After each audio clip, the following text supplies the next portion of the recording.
Buenos días. Yo siempre me dirijo de tú a tú porque creo que la cercanía al final es la mejor manera de empatizar y de llegar a todo, ¿no? Y más en un tema como el de hoy. Muchísimas gracias de verdad a todas y a todos por haber venido al teatro, al cuadro de actores y de actriz y a Isabel Valdés, que es quien nos ha guiado en esta mañana de sábado.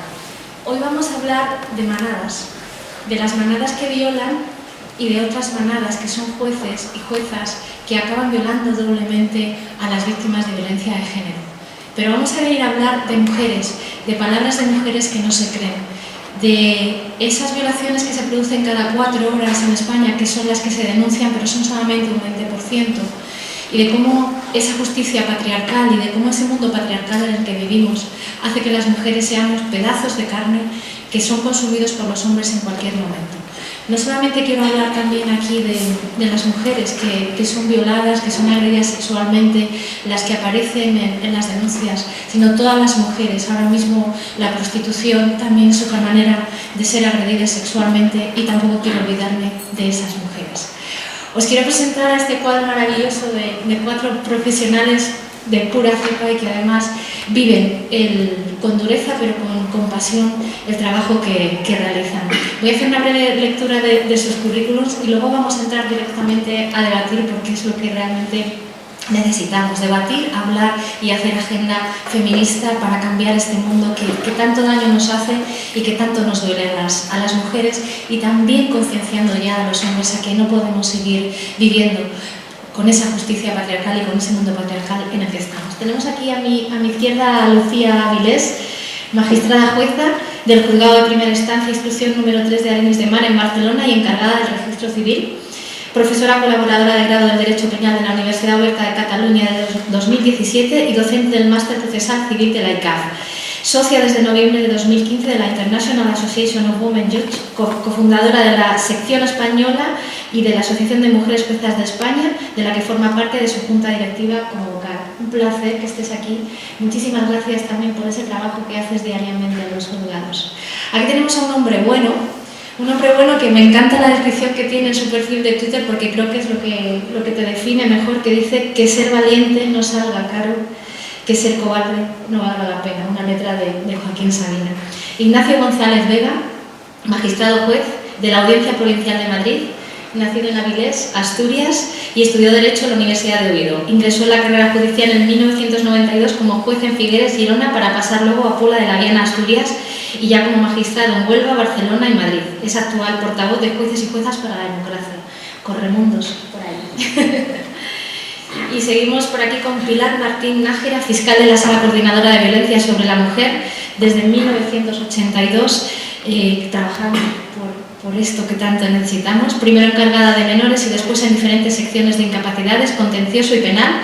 En el año 2000 fue nombrada fiscal jefe del Tribunal Superior de Justicia de Cantabria, siendo la primera mujer en ocupar una jefatura de esta categoría. Necesitamos también estar en esos lugares de poder para poder cambiar el mundo, nunca mejor dicho.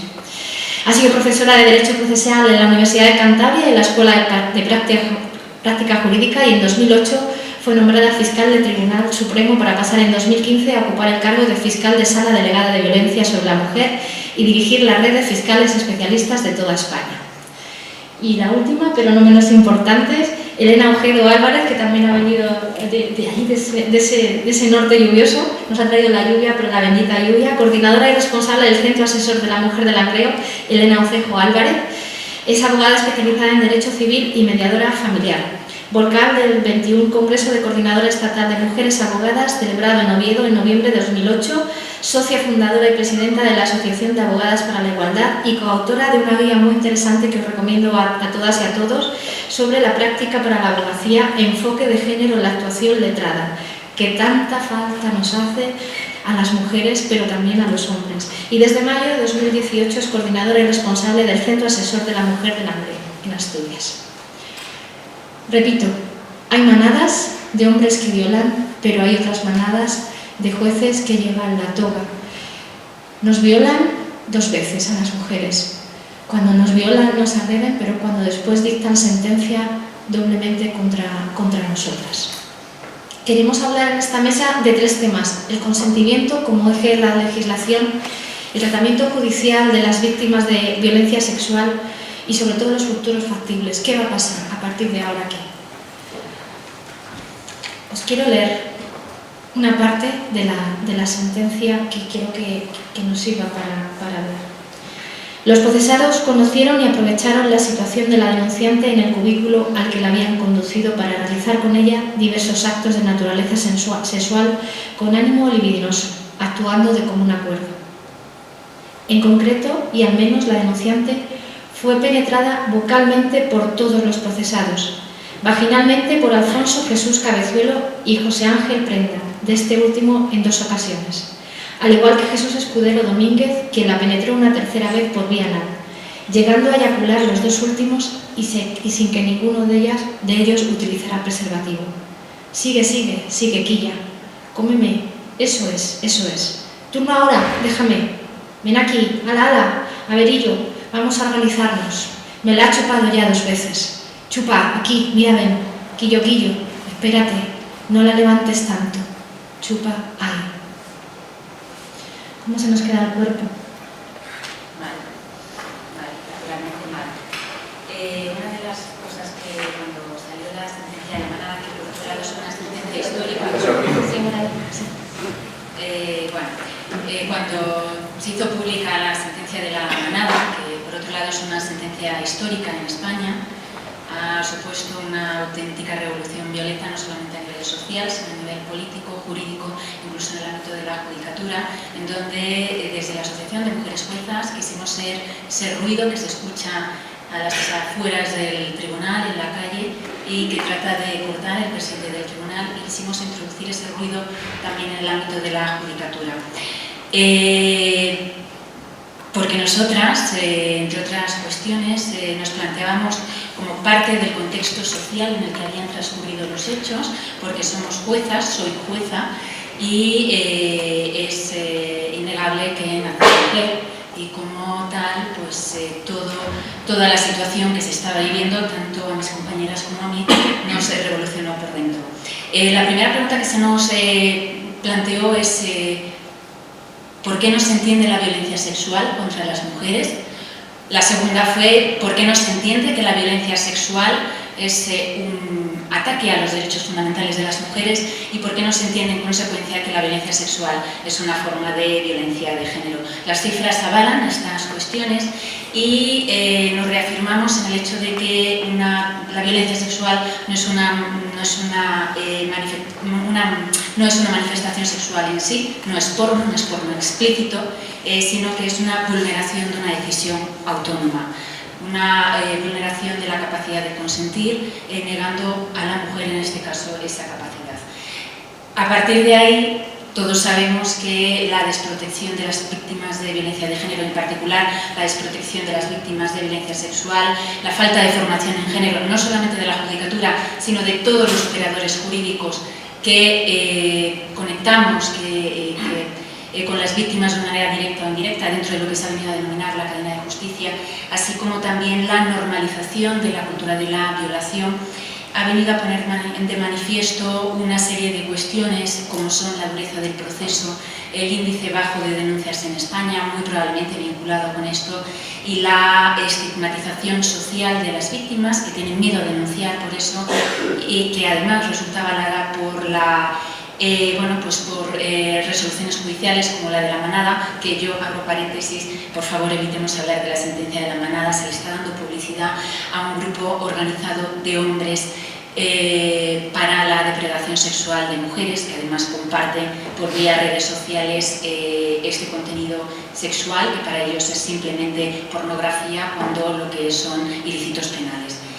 Saber de dónde venimos, saber todas las reformas que se han ido produciendo, nos va a llevar a un punto concreto que nos va a permitir, como ya hicieran las feministas en los años 60 y 70, que nos va a permitir analizar no solamente la aplicación del derecho por parte de juezas y jueces, sino también la propia normativa jurídica. En los años 70, el feminismo jurídico, el iusfeminismo, puso de manifiesto 3 conceptos. El derecho tiene sexo, el derecho es masculino y el derecho tiene género. Me centraré en el segundo.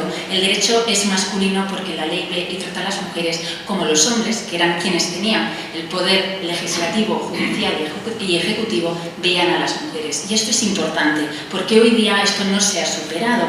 Que no se supere implica que en el ámbito de decisión judicial, en el mayor ámbito de decisión judicial, en el Tribunal Supremo, hoy contamos única y exclusivamente con 18 mujeres, con un 18% de mujeres. Y esto tiene importancia porque en la sala del Tribunal Supremo se van a decidir casos, en última instancia, como puede ser el de La Manada, casos de violencia sexual, que van a ser ajenos a esa mirada de género, mirada femenina, con la que contamos nosotras como mujeres por el hecho biológico de ser mujeres, y que nos va a situar en un punto de partida con cierta ventaja respecto de un hombre, independientemente de que después, digamos, todos seamos hombres o mujeres, formarnos en violencia de género. Se trata de poner el foco en esto y además poner en foco las necesidades de modificación de la normativa para dar carta jurídica a la premisa de solo el sí es sí, como ya se ha hecho en otros países de nuestro ordenamiento jurídico, y poner el foco precisamente en que el consentimiento, si no hay consentimiento, se tratará de una violación. Se trata de poner énfasis en el valor del no, el valor de la decisión de la víctima y aportarle una visión de género. En esa parte del consentimiento, Ignacio, esta pregunta para ti, y acabas de decir que no hagamos publicidad a esa sentencia, pero creo que es necesario hablar de que cuando te dejas no es porque goces, no es porque quieras, sino porque es tu mecanismo de defensa en ese momento y cómo tu cuerpo y tu alma reaccionan en eso, ¿no?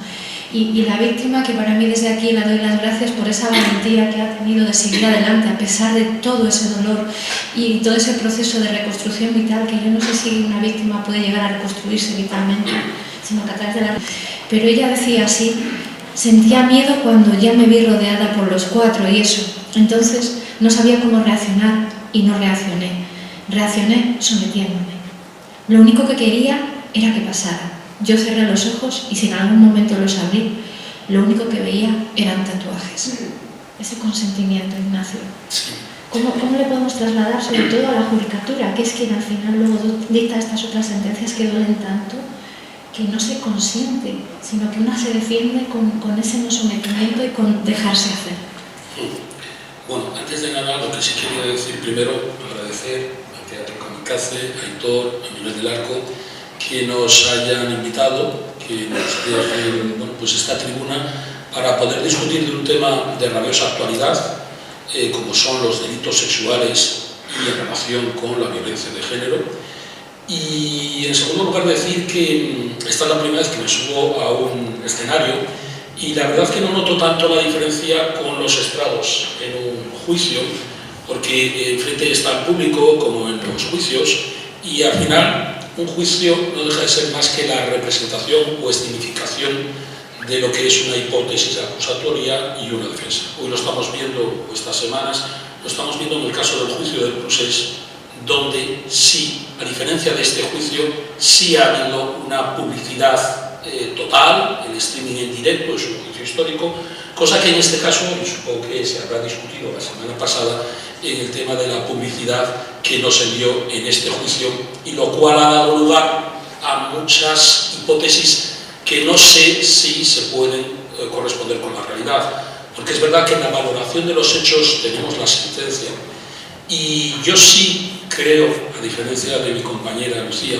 que sí hay que hablar de la sentencia. Creo que la sentencia, porque primeramente nos trae aquí esa sentencia. Yo no he dicho que no se tenga que hablar de la sentencia, ¿no? Digo que no se tenga que hablar de la sentencia por la sentencia de La Manada. Bien, en todo caso es una sentencia polémica.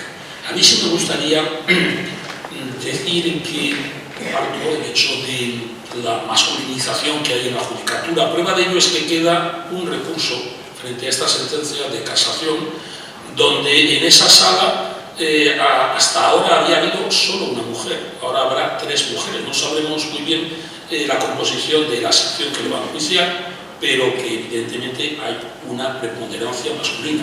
Como también las leyes son elaboradas por los hombres, ¿no? O hasta ahora han sido elaboradas por los hombres, porque se habla de la composición de la carrera judicial, y es verdad que es en la base mayoritariamente femenina, pero en la cúspide de los tribunales últimos o pues hay una presencia minoritaria. En el Parlamento ocurre otro tanto. En el tema de la sentencia, esta sentencia, sí me gustaría establecer que quedara claro lo que ha ocurrido en esta sentencia. En mi opinión, esta sentencia tiene una falta de correspondencia entre lo que son los hechos probados a lo que es el fallo de la sentencia. Porque los hechos probados, cualquiera que los lea, y creo que son de muy recomendable lectura, pues lo que dice Nuria, realmente ahí es un estado intimidatorio, es un estado de shock en el que se encuentra la víctima. Llega a haber hasta 11 penetraciones por diferentes vías en la víctima. Ahora bien, vamos a ver, la sentencia aprecia un prevalimiento, no una intimidación. Pero en primer lugar, la sentencia sí reconoce que ha habido una ausencia de consentimiento. El problema de la sentencia es una ausencia de consentimiento y sí que es verdad que se cree el testimonio de la víctima. Ahora bien, ¿cuál es el problema que plantea esa sentencia? Es un problema de calificación jurídica, porque no aprecia la intimidación, que yo creo que cualquiera, insisto, que lea los hechos probados puede ver claramente que había un ambiente intimidatorio y que eso se califica hoy por hoy como una agresión sexual que además en un tono moralizante recupera un concepto que el Código Penal del 95 había desechado, que era el tema de la violación. Pero sí que es verdad que la discusión que plantea esta sentencia entre los diferentes magistrados, después hubo el tema de la libertad provisional, en fin, que eso es otro tema diferente, pero el tema es no si hubo o no consentimiento, que la sentencia dice que no hubo consentimiento, sino si en realidad había una agresión sexual, porque los accesos carnales habían sido mediante intimidación, cuando la sentencia no recoge eso, sino que entiende que ha habido acceso carnal, pero por una situación de prevalimiento. Es decir, que 5 hombres habían creado un ambiente en el cual se habían prevalido de la víctima. Entonces, lógicamente, esa diferenciación que hay entre agresión sexual y abuso sexual, aparte de que en un tono para un ciudadano medio que no tiene por qué saber las normas, el tema de abuso sexual parece referirse a algo menor frente a la agresión sexual, cuando estos hechos estremecen a cualquier persona, ¿no?, que tenga un sentimiento de humanidad. Entonces ahí realmente creo que el problema está en esa discordancia que hay entre los hechos probados y la calificación jurídica. ¿Cuál es la consecuencia? La consecuencia es penológica, es decir, de haberle puesto 9 años de prisión a cada uno de los condenados, más 5 de libertad vigilada, frente a los que pedía la acusación, que eran unos 19 o 18 años, no me acuerdo muy bien, pero sí que era una diferencia punitiva importante. Desde luego, en el sentimiento ciudadano creo que ha habido una indignación lógica, como decía Lucía. Además, veníamos de atrás de la manifestación tan numerosa del 8 de marzo de 2018, donde creo que ha sido una manifestación histórica. Además, no hay en los países de nuestro entorno una movilización tan importante de las mujeres en España, y creo que eso fue realmente un golpe muy duro que se asestó a ese movimiento, ¿no?, por la igualdad. Insisto, además, apuntando en lo que dice Lucía, creo que en el Poder Judicial, bueno, pues es un poder primero masculinizado, a pesar de tener una mayoría de mujeres en la base, pero que además son jueces que responden muchas veces a unos estereotipos, ¿no?, y a esa falta de perspectiva de género que también se ha aludido, y esa falta de formación, pero probablemente son por concepciones ideológicas y culturales que deben de superarse. Pero claro, ahí el problema está no solamente en la formación, sino incluso yo creo que antes, en la propia selección de los miembros de la carrera judicial. Y por último, que después se tratará, que sea de futuro, las reformas de los delitos sexuales en el Código Penal. Yo creo que el Código Penal de 1995 establecía muy claramente cuál era el bien jurídico protegido, que era la libertad sexual. Es decir, lo que protegía frente al Código Penal del franquismo, que eran los delitos contra la honestidad como un bien jurídico colectivo, el Código Penal del 95 pues dice, no, es que aquí lo que está en peligro es un bien jurídico individual, que es la libertad sexual, que es la autonomía personal de los individuos para poder realizar prácticas sexuales como quieren, como les venga en gana. Que ha habido, después de ese Código Penal del 95, ha habido reformas que han determinado ese bien jurídico individual que es la libertad sexual, y volvemos a recuperar un delito sexual moralizante y autoritario, en el cual se vuelve a hablar de bienes jurídicos colectivos. Y eso es un grave error que trataremos posteriormente.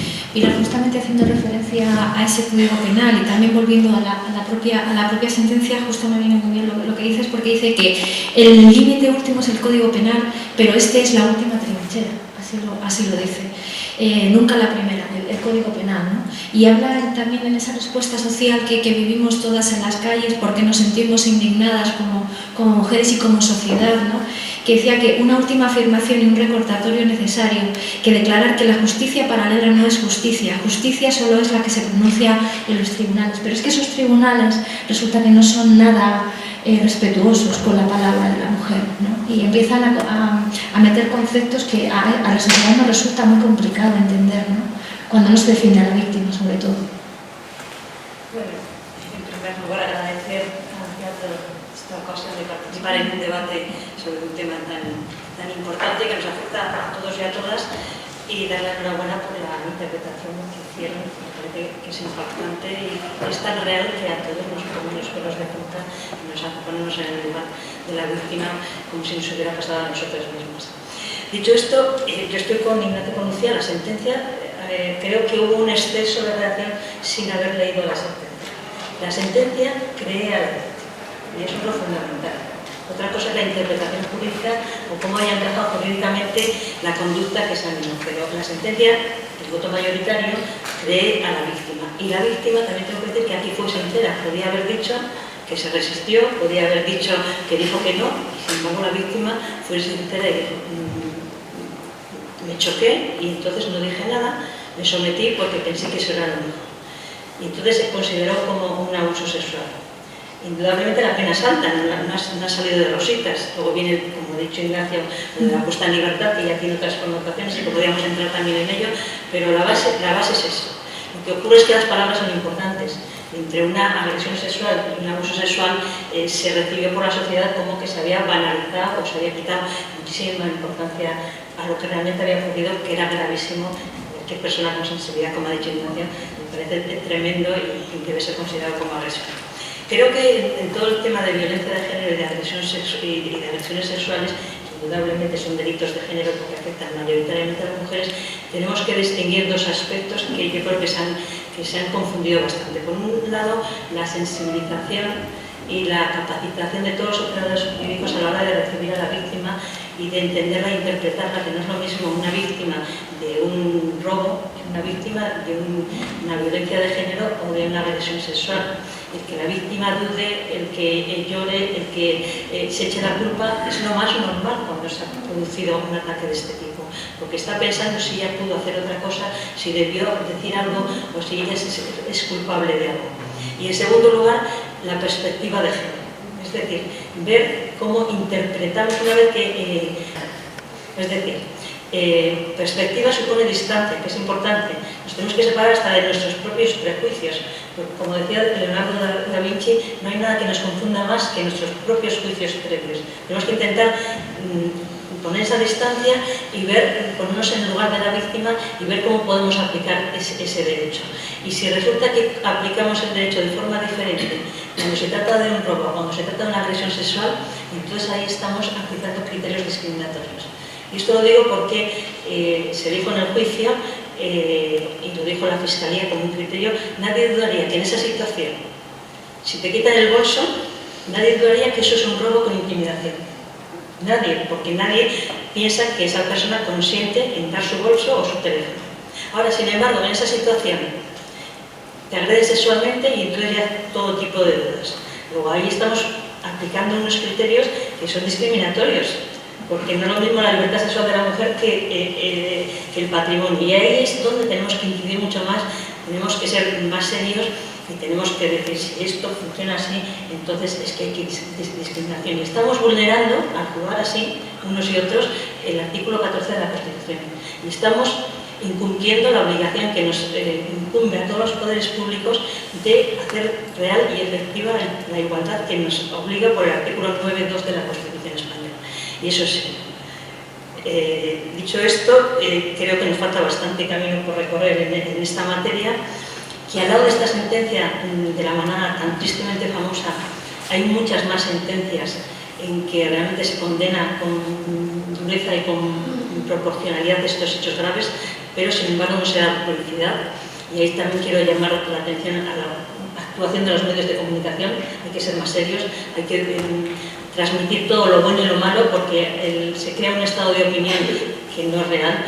Hay muchos jueces que actúan muy bien, muchos fiscales, muchos juzgadores jurídicos, y hay sentencias muy justas, pero indudablemente siempre que se produce alguna de estas conductas nos tenemos que volver a plantear dónde estamos y dónde tenemos que trabajar más para seguir avanzando en una aplicación igualitaria de la ley y sobre todo el Código Penal, que efectivamente es el último reducto, pero es el al que acudimos ante las agresiones más graves a los derechos de las personas.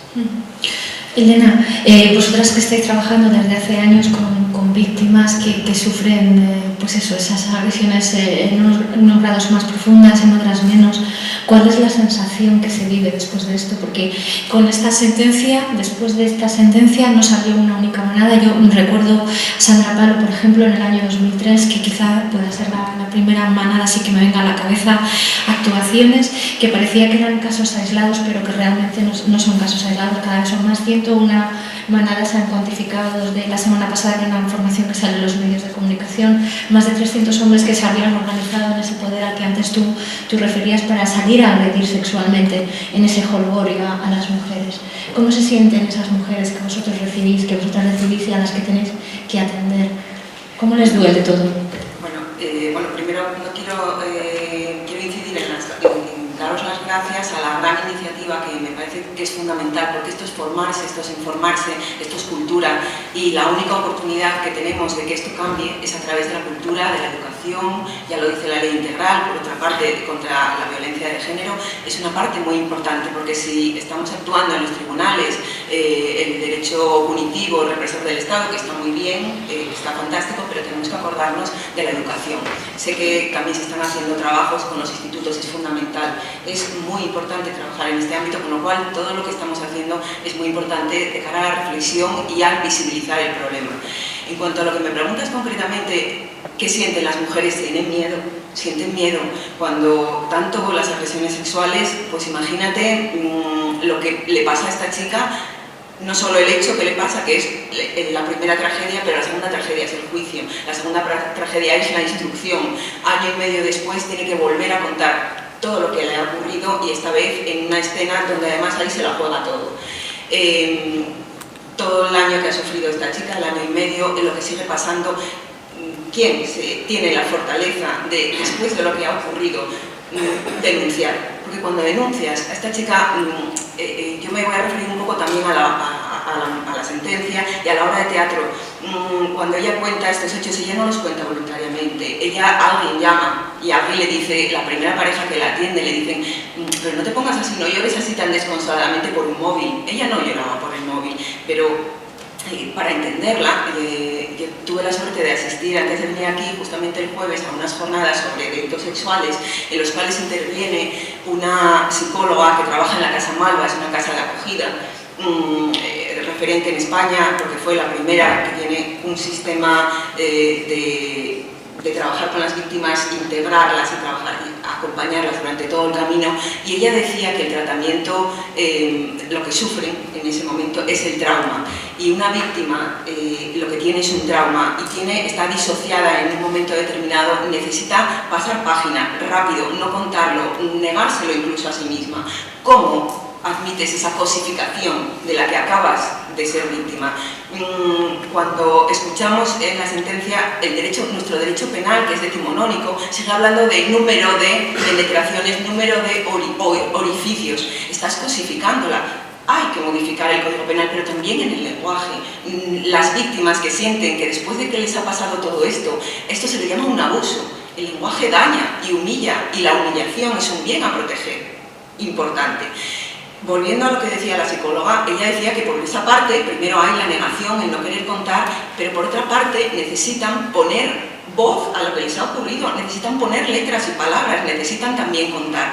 De ahí que ocurre que en el primer momento, en el primer estadio, cuando tienes que contarlo, se contradicen, cuentan la mitad de la mitad, no saben lo que ha ocurrido. ¿Cómo vas a saber lo que ha ocurrido en ese momento? ¿Quién lo sabe? Quizás ahora se siga dándole vueltas a su cabeza, porque además está teniendo una atención que requiere un tiempo. Es muy difícil de encajar esta situación y esa dualidad.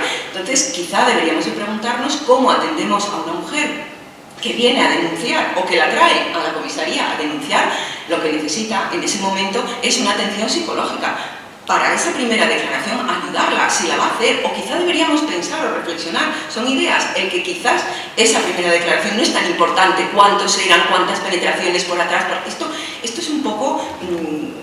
no ese es el bien a proteger. Necesitamos a la víctima. Yo sé, soy jurista, y sabemos desde la asociación que es importante el derecho penal, la presunción de inocencia, absolutamente básica en un Estado democrático en el que estamos, pero tenemos que protegerla y vulnerarla y pensar que esa primera declaración... Pero ¿qué pasa? Que como juristas sabemos, nosotras como abogadas sabemos que es muy importante. ¿Por qué? Porque el día del juicio, 1 año y medio después, te van a decir: ah, pero es que aquel día tú habías dicho que no sé cuánto. ¿Y por qué no has dicho esto? ¿Y por qué no has dicho? Se la cuestiona.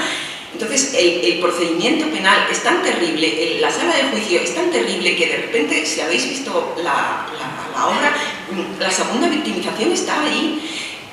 Los compañeros, los abogados defensores, lo que hacen es, a veces la línea de trabajo es, yo entiendo que debe ser difícil, nunca estuve en ese otro sitio porque no quiero situarme ahí, pero lo que tienes que hacer es defender a tu cliente sin, para ello, denigrar y poner en tela de juicio a la víctima, y lo que se hace es intentar culpabilizarla a ella. Y cuando en la sentencia, aquí estoy escuchando que la sentencia mayoritariamente entiende que no hubo consentimiento. Yo creo que la sentencia dice en algún momento que hubo un consentimiento viciado. El consentimiento viciado significa, bueno, podrías haber hecho algo. Y también se dice en la sentencia que ella contribuye en algún momento a ese ambiente porque fue un poco ambigua en acompañar, en estar. Entonces, hubo un consentimiento vicia. Y esto, para nosotras, la clave es el consentimiento. En cualquier relación sexual tiene que haber un consentimiento. Y ahora en los institutos se están haciendo una especie de decálogo, y el consentimiento tiene que ser, claro, verbal o escrito, no, pero verbal, gestual. Cuando en la sentencia dice que en un momento determinado la víctima, en esta y en muchas otras, la víctima estaba agazapada, acorralada, de rodillas delante de 5 hombres. Esto es inactividad, pasividad, no hay consentimiento. No hay consentimiento, no es que esté viciado, es que no hay consentimiento. El consentimiento, el participar en una actividad sexual es placentero, todo el mundo tiene que disfrutar y ahí hay un consentimiento explícito. Y además el consentimiento tiene que ser temporal, es decir, yo puedo a las 3 de la mañana irme a tu casa a tomarme una copa y hacer algo, pero en el momento en que ya no me apetece, o seguir el siguiente estadio, o de repente tener una relación sexual sin preservativos, ahí me paro. ¿Y dónde me paro? Aquí, claro. ¿Y por qué fuiste a su casa? Claro, aquí ya tenemos, entonces entran todos los estereotipos aquí de género, todos juntos. O sea, pues es que ella fue, es que ella se puso en situación, etcétera, etcétera. Hay que vencer esto. ¿Cómo? Desde la educación, de los operadores jurídicos. Volvemos otra vez un poco a lo que hablaba la ley integral. Esto no es nuevo, la ley integral de medidas contra la violencia de género es desde el año 2004, estamos en el año 2019 y solo hasta hace poco creo recordar que el Consejo General del Poder Judicial está estableciendo ahora una formación que no es online, que hasta ahora era online. Entonces necesitamos seriedad en ese aspecto. Y luego quiero hacer un hincapié que luego podremos debatir, y es cuando se reprocha desde la judicatura, se reprocha a la calle que está haciendo juicios paralelos. Nosotras somos juristas, somos abogadas juristas y estamos en la calle y estamos reclamando una justicia no patriarcal y una justicia en igualdad porque lo dice la ley. La ley de igualdad, en su artículo 4, que es del año 2007, introduce la necesidad de la aplicación de la norma y de la ejecución y de la interpretación siempre con el principio de igualdad y aplicando la perspectiva de género como principio ordenador de todo el ordenamiento jurídico. Entonces, yo me pregunto cómo es posible que tengamos sentencias llenas de prejuicios cuando la ONU está diciendo que los prejuicios de género son dañinos. Y son dañinos y lo dice la ONU, no lo dicen las feministas que estamos en la calle. Con lo cual, cuando en la obra se le da voz a esa calle, la calle no es un juicio paralelo, no es Fuente Ovejuna, es una calle jurídica, es una calle con la ley en la mano. Nosotras trabajamos con la ley en la mano, con el Comité CEDAW, con la Convención de Estambul, trabajamos con legislación como no puede ser de otra manera y por eso estamos en condiciones de exigir esta aplicación de la ley, que no es novedosa. Y entonces los cambios, por otra parte, que habrá bastantes que hacer en cuanto a las denominaciones, etcétera, etcétera, pero los cambios pasan por una reflexión profunda, pero también por una educación en perspectiva de género obligatoria. Y yo creo que desde la Asociación de Juezas se pide una formación no solo obligatoria, sino demostrable, evaluable y periódica. Yo creo que hasta en algún momento dijeron que hasta 3 meses, yo creo haber escuchado. Trabaja contra todo esto.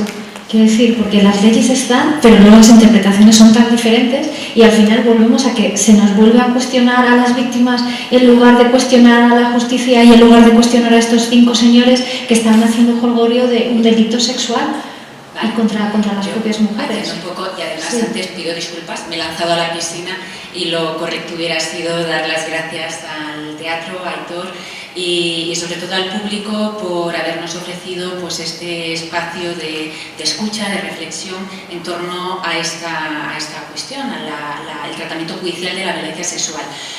Con esta sentencia, con la obra de teatro, lo que se refleja muy bien es ese momento histórico del que hablaba antes, en el que bueno, pues inmediatamente se desató la tormenta perfecta y se pusieron en la mesa 2 cuestiones básicas, 2 conceptos básicos. Por un lado, la cultura de la violación, sustentada en la masculinidad hegemónica, una nula o deficiente educación afectiva sexual y una brutal pornografía de acceso fácil. Estamos hablando dentro de la violencia sexual en un contexto de violencia grupal, violencia sexual grupal. A partir del año 2016, cuando se producen los hechos de la sentencia de 2018, la sentencia de Pamplona, se viene a contabilizar por un portal de internet, Geoviolencia Sexual, hermano pequeño de feminicidio.net, todas las violaciones grupales. Desde el año 2016 contamos con 102, en lo que llevamos de año, si no recuerdo mal, eran 19. Además, hay otro dato también demoledor y es la mayor presencia de menores de edad, tanto como agresores como víctimas. Esto es otra cuestión a analizar y que ha sido analizada también por sentencias judiciales que se las puede calificar de sentencias con perspectiva o sin perspectiva, porque ha habido un poco de todo. Todo esto y de lo que ha hablado Elena, sobre todo que ha esbozado el marco jurídico de la perspectiva de género, vamos a retroceder, vamos a iniciar desde un punto de partida que es la perspectiva de género. La perspectiva de género no es toda situación o no es algo que nos hayamos inventado desde la Asociación de Mujeres Juezas o Jueces y Juezas por la Democracia o la Asociación de Abogadas por la Igualdad. Es un mandato jurídico vinculante.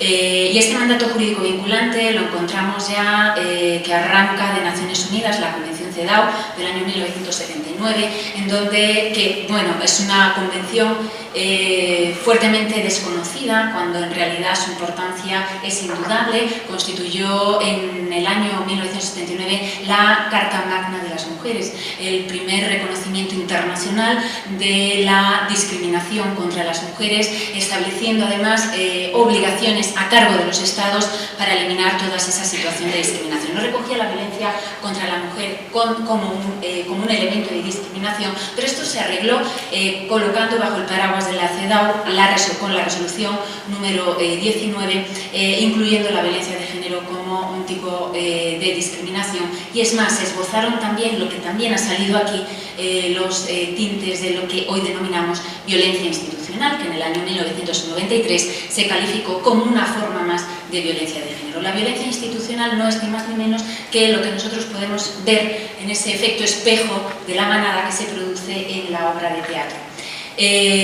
La violencia institucional se produce cuando, por parte del Estado, de sus agentes, se producen actos de violencia contra las mujeres, o bien cuando, por omisión de su obligación de diligencia de vida, no investiga, no repara, no sanciona y no procura una protección integral de los derechos fundamentales de las mujeres. Partiendo de esta base, nuestro ordenamiento jurídico, es verdad, el puntal básico de la perspectiva de género lo encontramos en el artículo 4 de la Ley de Igualdad. Esta es la llave, pero quizá la llave anterior al porticón fundamental la encontramos hace 40 años.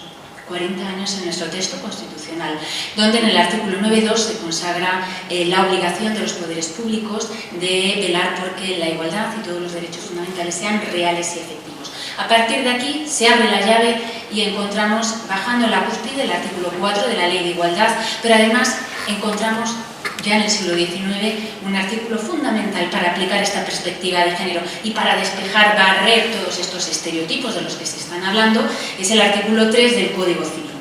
Este artículo 3 contiene un concepto fundamental que nos puede resultar, por ser tan básico, algo de lo que se puede eludir, pero es que no podemos eludir. Ni la justicia, ni las normas, ni el Poder Ejecutivo puede eludir este concepto, y es el de la realidad social. La realidad social no es una ideología, la realidad social es aquel contexto que nos va a permitir introducir los hechos que se nos presentan, en este caso ante las juezas y los jueces, en una determinada situación. La realidad social se tiene que tener en cuenta no solamente para acometer una profunda reforma legal en materia de violencia de género o concretamente en materia de violencia sexual, es un concepto que se tiene que utilizar también y de manera consiguiente en la interpretación de las normas jurídicas. La realidad social nos va a permitir dar nombre a las víctimas, dar nombre a ese contexto en el que están, y además nos va a permitir hacer justicia, justicia con mayúsculas, aquella que permita precisamente a través de la contextualización reparar esos derechos que han sido lesionados de las víctimas. Cuando hablamos de intimidación, y aquí en este caso yo difiero de lo que ha manifestado antes mi compañero, mi ilustre compañero, yo creo que el concepto de intimidación, y utilizando esta realidad social, se podría perfectamente haber adecuado al de, para equiparar esa calificación jurídica que desde fuera de las puertas del tribunal se estaba defendiendo con la consigna no es abuso, es violación. Se podría haber defendido con el concepto de la intimidación atmosférica, intimidación ambiental, que ya el Tribunal Supremo desde el año 1991 había consagrado en su jurisprudencia y por tanto nos vinculaba a juezas y a jueces.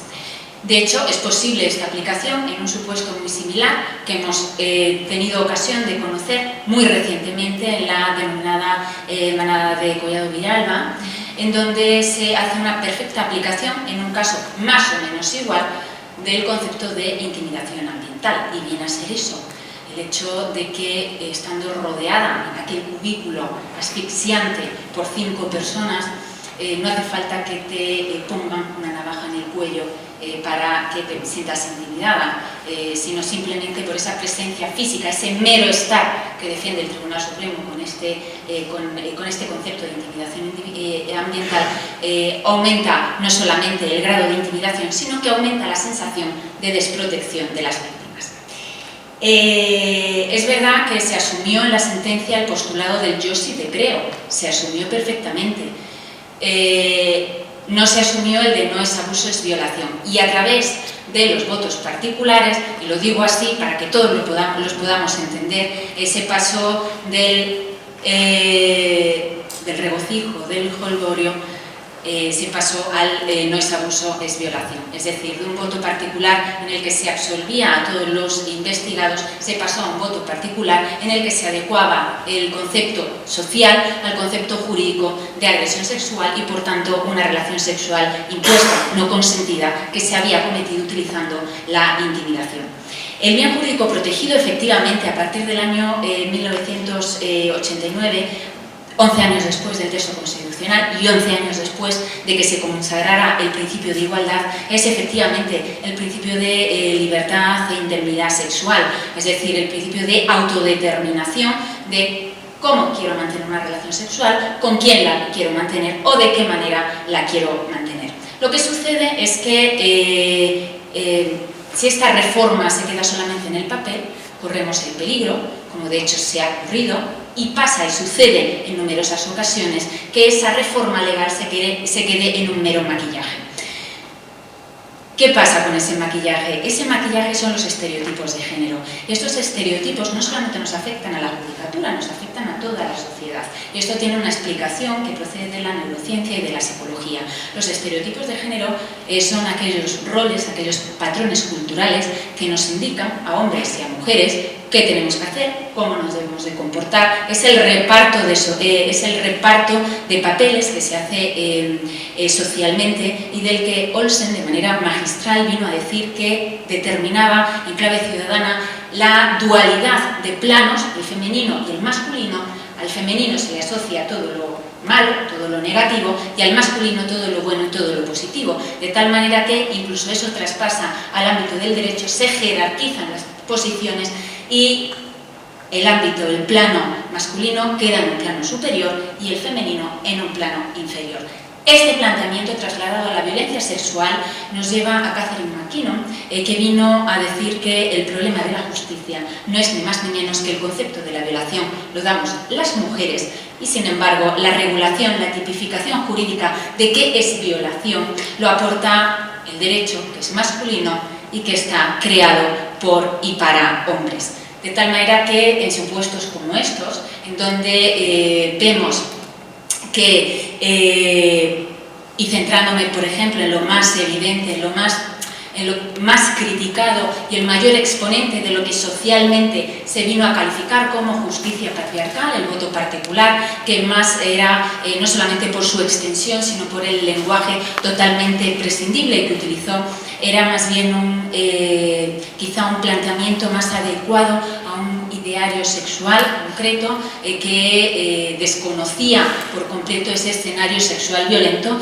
en el que había transcurrido la historia de la víctima y en el que muchas veces transcurre la vida de las mujeres, y no solamente estudiantes, como era el caso, sino también puede ser periodistas, abogadas, incluso juezas, porque ninguna de nosotras estamos exentas a priori de sufrir este tipo de violencia. De tal manera que cuando hablamos de perspectiva de género, estamos hablando no de un criterio extrajurídico, no de algo que nos hayamos sacado de la manga, sino de algo que viene, que procede ya de organismos internacionales, que está inserto en nuestro ordenamiento jurídico además, y que desde el punto de vista regional está ampliamente estudiado, no solamente por la Corte Interamericana de Derechos Humanos, que nos lleva años luz en el estudio de la estereotipación en el ámbito fundamentalmente de los delitos sexuales, sino también en el ámbito del Tribunal Europeo de Derechos Humanos, en donde incluso existen notorias sentencias en donde se condena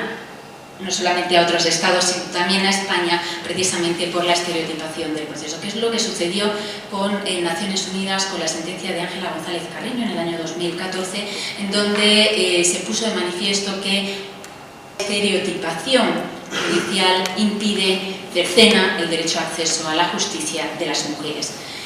En la sentencia de Ángela González Carreño, sin ir más lejos, el estereotipo básico, el que se podía ver, era que la violencia de género no afectaba a los menores, cuando finalmente, y sí, muchos de vosotros, estoy segura, tenéis algo de conocimiento de esta sentencia, el fatal desenlace del supuesto determinó la muerte de la hija a manos del padre, que finalmente se suicidó. Todo eso después de muchísimas denuncias por violencia de género, en la que subyacía también otro estereotipo, el de que la violencia psicológica no existía, puesto que no iba acompañada de violencia física, que no había dejado marca y por tanto no se había hecho nada por parte del Estado español. Yo creo que lo que tenemos que tener presente es que es una obligación del Estado, y el Poder Judicial es un poder del Estado, de asumir esta responsabilidad de diligencia debida, que es lo que nos dicen los organismos internacionales, y a nivel regional nuestra Convenio de Estambul lo viene a recoger en el artículo 5 e incluso lo viene a calificar así, obligaciones de diligencia debida del Estado, y que implica la necesidad de que el Estado investigue, sancione, repare a las víctimas de violencia de género y concretamente en este caso de violencia sexual. Ignacio, en esa justicia con mayúsculas a la que antes refería Lucía, ¿qué crees que ha cambiado a partir de esta sentencia en ese poder judicial?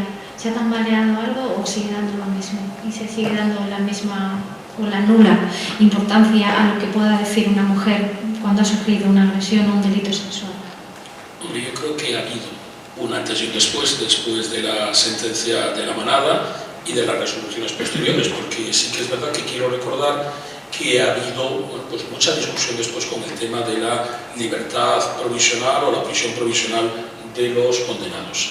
Es evidente que, de hecho, estamos aquí, de hecho hay una obra de teatro también que ha tratado de esta sentencia, porque esta sentencia pone en evidencia no solamente las carencias de la justicia española, como dice Lucía, sino también pone las carencias que hay en educación sexual en la sociedad española.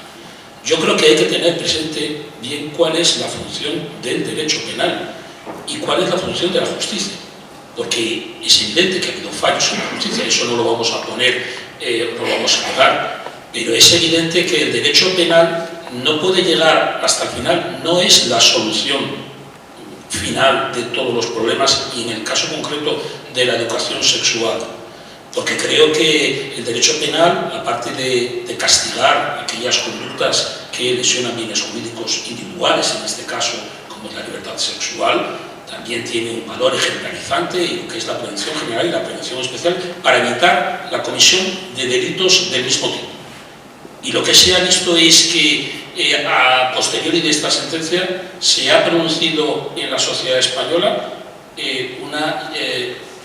una serie de delitos del mismo tenor. Y no creo que sea tanto el hecho de que la sentencia, bueno, pues hay una percepción social de que no ha respondido a las exigencias de justicia de la sociedad, sino también el hecho de que a mí no me gusta el hecho de que se fíe todo al derecho penal como la solución de los problemas. Creo que en España, tanto desde una concepción ideológica progresista como conservadora, hay un consenso en que el derecho penal es la solución de todos los problemas, cuando el derecho penal es la última ratio, cuando todas las anteriores soluciones no se pueden resolver a través de... entonces se acude al derecho penal. Creo que, por ejemplo, aquí la iniciativa que tiene el Teatro Kamikaze de que acudan alumnos de educación secundaria para, bueno, pues esto es un granito más en lo que es la educación sexual, pero lo que sí es verdad es que algo falla en la sociedad española, algo falla cuando las manadas se están reproduciendo en diferentes partes del territorio español. Y eso el derecho penal no lo puede solucionar. El derecho penal lo que puede hacer es castigar esas conductas y con esas sentencias puede también evitar o disuadir, pero disuadir en parte, pero no es la solución. Entonces, yo creo que aquí sí que me gusta centrar bien el problema de la justicia. Insisto, a raíz de esta sentencia se han detectado problemas en la justicia española. Se ha puesto en evidencia, bueno, pues la necesidad formativa, como decía Lucía, en materia de perspectiva de género de los jueces, pero yo insisto, incluso iría más allá. Y de hecho, yo creo que ahora el propio Consejo del Poder Judicial ha tratado de que incluso en la selección que se hace de juezas y jueces se tenga en cuenta también formación en materia de igualdad. Es verdad que un examen no puede hacerlo todo, que es un trabajo previo también en las escuelas, en la familia y en la sociedad para que los hombres sean respetuosos con las mujeres. Y desde luego el derecho penal, insisto, es algo que trata de hacer. Ahora bien, eso me imagino, no sé si habrá tiempo de hablar de las reformas en un futuro del Código Penal. Ya lo ha apuntado Lucía también, el tema de la aplicación efectiva del Convenio de Estambul, ¿no? Que como delitos de violencia de género se incluyan también los delitos sexuales con todas las consecuencias que ello trae. Y solamente dos aclaraciones. En realidad yo no discrepo sobre el tema de la intimidación, ya no he entrado en cuanto a los diferentes interpretaciones de la intimidación, sino que yo sí entiendo, sin haber hecho más precisión, que había una situación intimidante y que por tanto debería haber sido considerado como una agresión sexual. Y en el tema que decía Elena, el corazón, el tema de, es verdad que yo dije ausencia de consentimiento. Yo creo que no debe de hacerse ese distingo entre el consentimiento viciado y ausencia, porque en definitiva el consentimiento viciado no es más que una ausencia de consentimiento.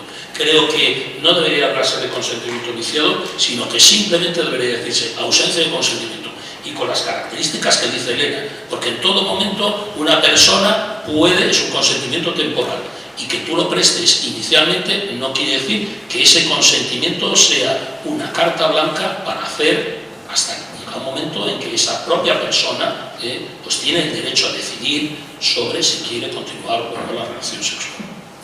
Pilar, antes has hablado, y discúlpame si lo he entendido así, yo me pongo ahora desde el punto de vista de ciudadana más que de periodista, de un cierto corporativismo. Cuando antes has dicho, hay ciertos jueces y juezas y abogados y fiscales que desde luego están dejando la piel del día a día y están intentando defender, pero que solamente saquen lo malo cuando hay mucho bueno.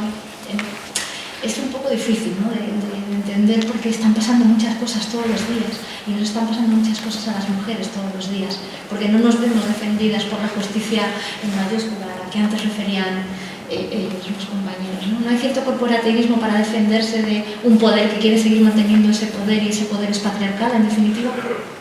Yo no lo llamaría corporativismo, yo diría que hay mucha resistencia a los cambios, es cambio de mentalidad. Cambiar de mentalidad nos cuesta mucho porque a veces nos quedamos como desnudos, ¿no? No sabes por dónde seguir. Pero no creo que sea corporativismo. Yo lo que sí que digo es que al lado de estas sentencias malas, que nos ponen de manifiesto todo lo que nos falta y todo lo que tenemos que avanzar, hay muchas sentencias buenas que protegen, que entienden a la mujer, que analizan con todo detalle todas las circunstancias, y que eso también se tenía que dar publicidad para no transmitir una sensación a las víctimas que lo que las hace es desconfiar de la justicia.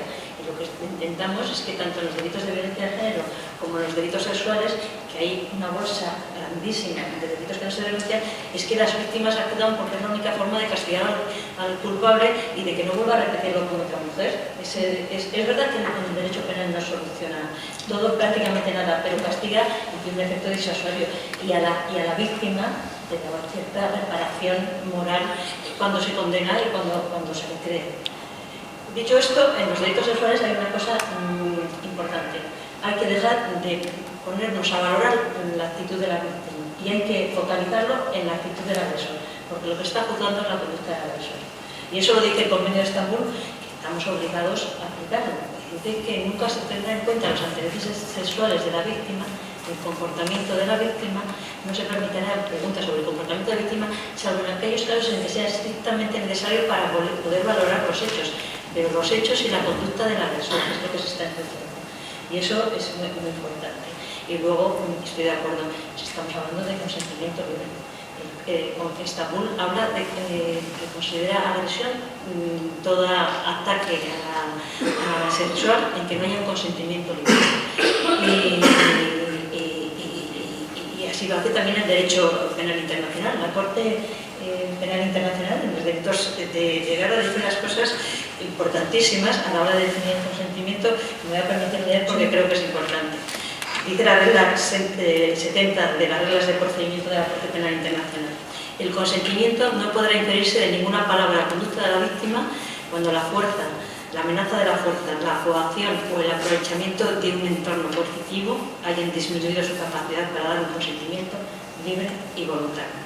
El consentimiento no podrá inferirse de ninguna palabra o conducta de la víctima cuando ésta sea incapaz de dar un consentimiento libre. Y termina, el consentimiento no podrá inferirse del silencio o de la falta de resistencia de la víctima a la supuesta violencia sexual. Creo que este es el camino que tenemos que seguir, centrarnos en el consentimiento libre y analizar la conducta del agresor y no la conducta de la víctima. Voy a dar una última pregunta a Elena y luego voy a abrir el turno de debate, y me encantaría que aportarais vosotras y vosotros vuestras dudas o preguntas a ellos cuatro, y justamente en esa parte, ¿no?, de ser viciada, ¿no?, de dudar y de juzgar a la víctima. Hablábamos antes de la sentencia de minifalda, de aquellos jueces que te siguen preguntando si cerraste lo suficientemente las piernas. de esa justicia que duele cuando escuchas eso, ¿no? Cuando lo lees en la prensa. Si se denunciaran todos y cada uno de los casos que se producen en este país, se nos caería la cara de vergüenza de verdad y se haría algo de verdad. Absolutamente, absolutamente, pero nosotras estamos en la trinchera, nosotras estamos ahí con las víctimas y luego, ¿qué pasa? Que denuncian estas campañas que son necesarias, ¿eh? Vamos a ver, es necesario que denuncien, es necesario que se animen, pero no todas pueden denunciar en ese momento porque las estamos echando a los leones. Perdón, pero los leones muchas veces son los juzgados, el cómo las tratan en los juzgados, el cómo los interrogatorios son así, las tenemos que... No todas las mujeres están preparadas en ese momento para ser fuertes y para encarar lo que viene después.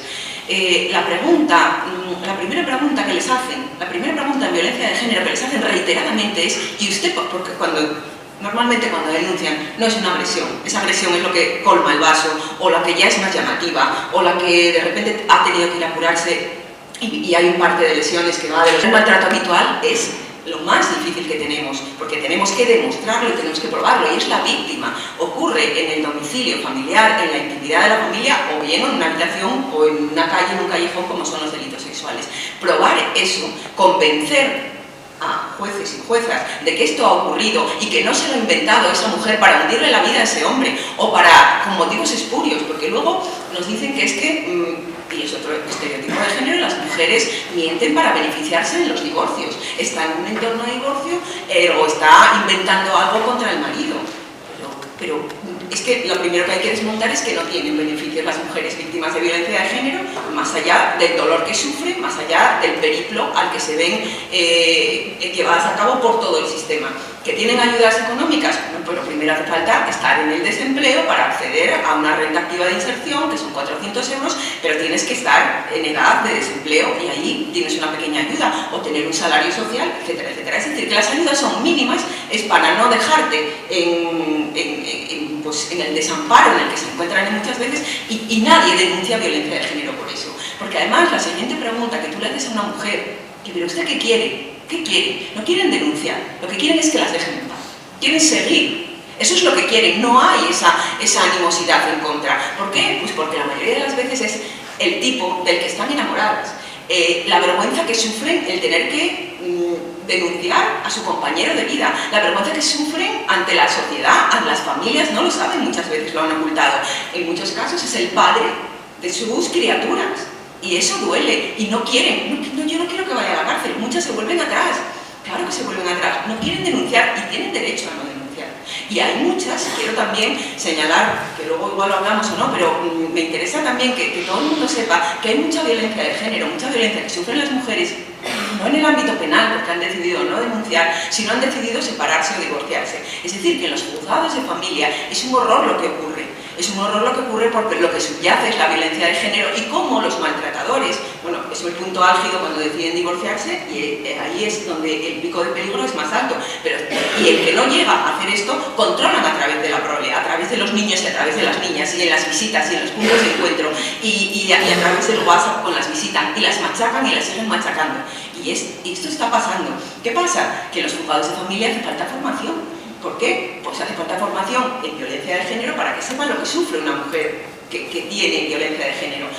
En cuanto al consentimiento, quiero también hablar que para ayudar a comprenderlo se necesitan a profesionales de la psicología para que sepan, porque saben diagnosticar perfectamente si atienden a una víctima de agresión sexual o de violencia de género, saben si hubo consentimiento, si no hubo consentimiento, saben si es una víctima de violencia de género, de tiempo o de no tiempo, lo saben.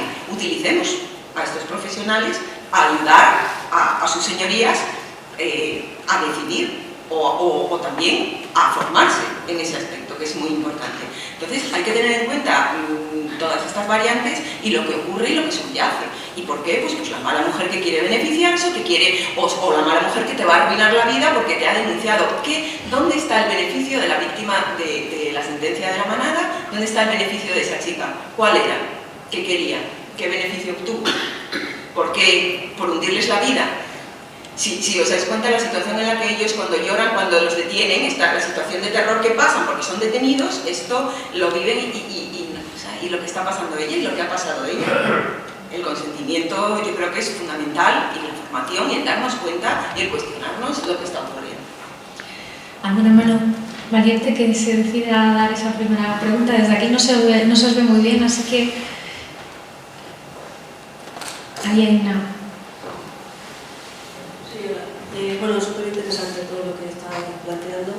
A mí me surge un poco la duda de cuando se habla del tema del consentimiento y de aplicar el Convenio de Estambul, que desde 2014 que fue ratificado, me parece que haya avanzado mucho España en adecuarlo a esa legislación, pero cuando hablamos del tema del consentimiento, me gustaría que me explicaran un poco cómo se puede traspasar esa perspectiva del consentimiento en lugar de la resistencia o la violencia que existe en ese momento, ¿no?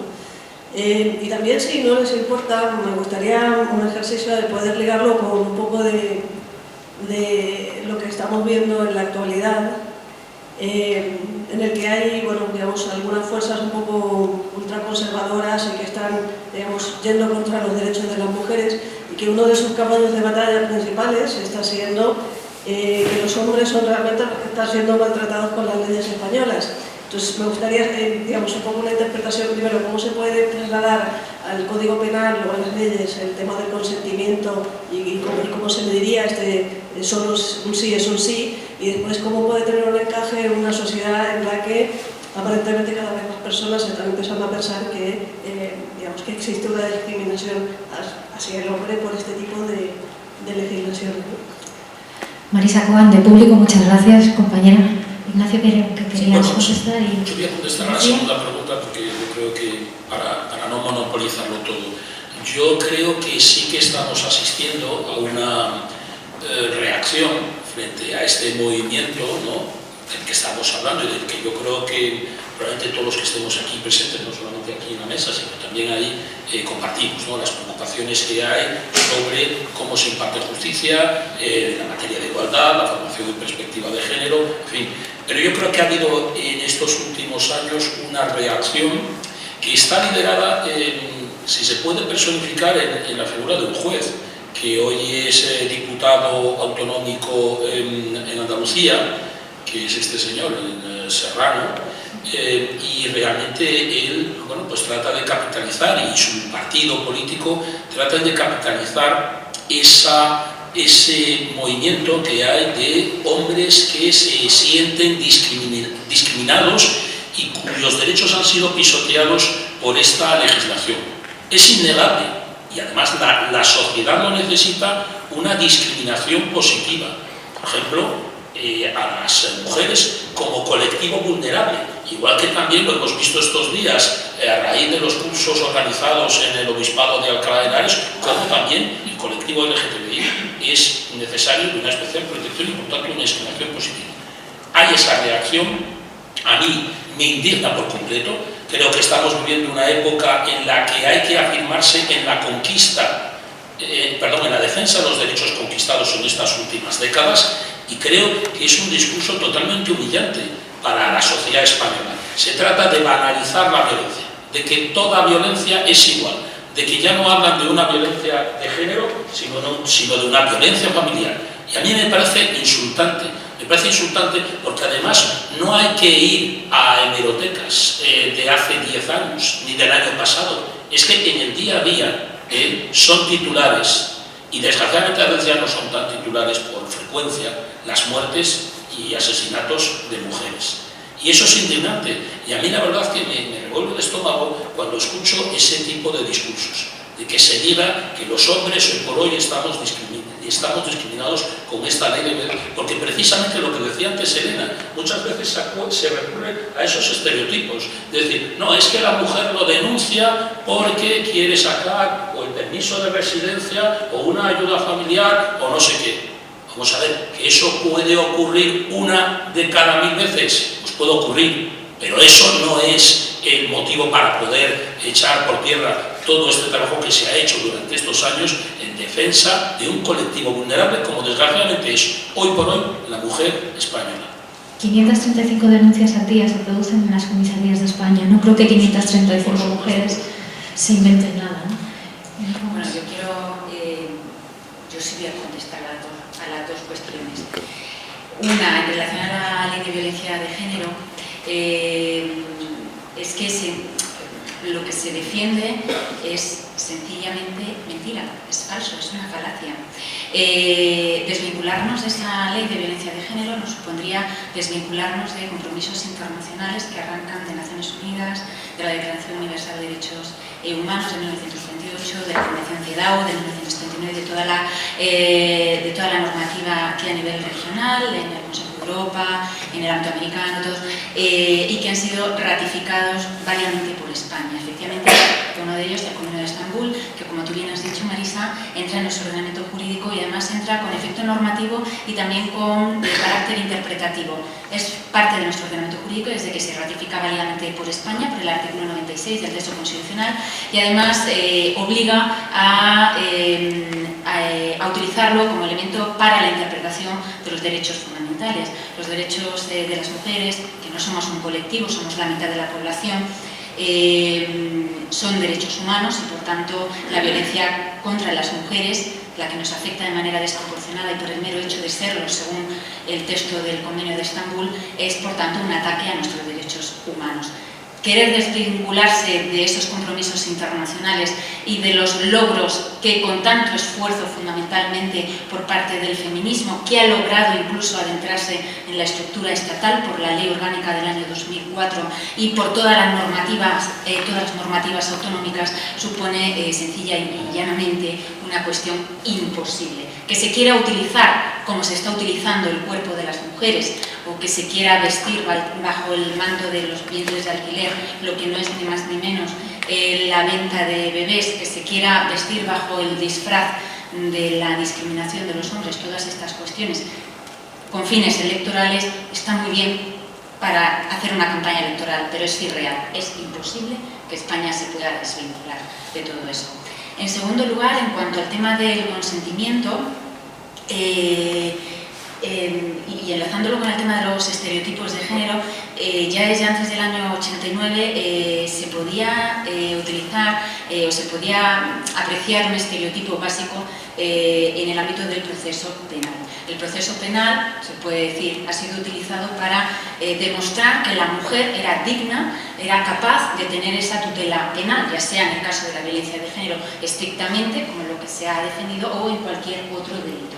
La mujer tenía que demostrar que era digna de tener esa tutela penal, de tal manera que se producía como una especie de ceremonia de degradación de la mujer. Y de hecho se puede seguir observando y se observa en la propia obra de la Jauría. Con el Convenio de Estambul, la asunción del consentimiento en nuestra normativa implica apuntalar la idea que ya subyace en nuestro Código Penal, es decir, o de intimidación, o en su caso es constitutiva de abuso sexual cuando solamente entre comillas, se trata de una relación sexual impuesta, no consentida. El Convenio de Estambul nos viene a recoger en el artículo 36.2 que el consentimiento debe prestarse voluntariamente como manifestación del libre arbitrio de la persona, considerando el contexto de las condiciones circundantes. Yo al principio, en la primera intervención, ya lo adelantaba. Se trata no de una conducta sexual en sí, un delito de violencia sexual no es una conducta sexual sin más. No es una imagen de porno o de una imagen de una relación sexual explícita, como puede ser el porno, sino un ataque a esa libre autodeterminación. Se trata de fomentar, de apuntalar esto, convocándolo explícitamente en el texto del Código Penal, al modo de otros países de nuestro entorno, como Alemania, Suecia o también el Reino Unido, que de una manera más o menos patente han acogido el postulado del solo el sí es sí, reconversión del no es no, y que determina la necesidad de poner en evidencia el consentimiento, como de manera explícita, verbalmente, o de manera implícita, por actos concluyentes, llorar, gemir, el dolor. Todo esto nos va a manifestar, a poner de manifiesto la falta de consentimiento en una relación sexual. Ya está en el Código Penal, pero se trata de aunarlo y sobre todo bajo la idea de que una agresión sexual no requiere una violencia extrema, una fuerza física extrema, no requiere una intimidación extrema, porque el acto de la violencia sexual, una agresión sexual ya comporta en sí misma, y no solamente por el lenguaje, del que también se ha hablado y que es, en la obra además se pone de manifiesto, no es lo mismo coger de la mano, ir de la mano, que agarrar, o no es lo mismo contar que la fueron penetrando sucesivamente que contar que la fueron penetrando por turnos, pidiendo el turno. Todo esto implica o determinará en la futura regulación del Código Penal, aunque creo que de eso Pilar nos puede arrojar mucha más luz, puesto que bueno, pues ha formado parte de la comisión y forma parte de la sección penal de la Comisión General de Codificación en este anteproyecto de modificación del Código Penal, y que con acierto se viene a poner de manifiesto precisamente esto, que no es necesaria una violencia extrema, no es necesaria una intimidación extrema para hablar de un ataque a la libertad sexual de las mujeres. Pilar y Elena, de una manera un poquito más resumida, ¿queríais dar respuesta? Sí, simplemente como miembro de la Comisión General de Codificación, que fue reestructurada como consecuencia también de darse cuenta que habían olvidado totalmente a los elementos femeninos en la composición de la misma, un poco dar las pinceladas de la propuesta que ha hecho la Comisión para modificar los delitos sexuales. Lo digo porque la propia ministra de la Publicidad entonces ya ha asumido el Ministerio plenamente la postura de esta comisión. Esta comisión ha considerado que toda agresión sexual, todo ataque sexual a otra persona sin su consentimiento es agresión sexual. Y para intentar evitar el excesivo ámbito de interpretación que puede dar lugar a esto, se dice que en todo caso se considera que no hay consentimiento cuando se realice abusando de una situación de superioridad, o sobre una persona que se haya privada de razón o sentido, o cuando tenga anulada su voluntad por haber ingerido previamente drogas tóxicas, fármacos o alcohol. Y además este delito de agresión sexual se agravará cuando se realice con violencia e intimidación o cuando se realice por un número, dos o más personas conjuntamente. ¿Por qué? Porque hemos estudiado y nos preocupa muchísimo el fenómeno de las agresiones sexuales grupales entre jóvenes. Consideramos que como nos preocupa y nos preocupa como sociedad, el derecho tiene que dar una respuesta conforme a esa gravedad. Y lo agravamos. Y es más, consideramos que, esas son consideraciones que se han hecho, pero que también las pongo de manifiesto, que lo que realmente preocupa es la educación sexual que están teniendo los jóvenes actualmente, que es básicamente a través de la pornografía, en la cual se considera a la mujer como un objeto y un cosificado exclusivamente para el placer del varón. Después se establecen otra serie de agravantes y se considera violación lo que la sociedad considera que es violación, que es una penetración previa anal, bucal o vaginal, con lo cual se intenta identificar que coincida el vocabulario jurídico con lo que la calle entiende y considerar y poner la piedra angular sobre la ausencia de consentimiento como elemento esencial que define toda agresión sexual. Sí, yo de forma breve, para que fluya un poco, sí quería decir en cuanto al patriarcado se revuelve. Claro, el patriarcado se revuelve. Nosotras desde la asociación hace ya unos años le pusimos una queja a este juez que por cierto fue condenado por prevaricación, creo.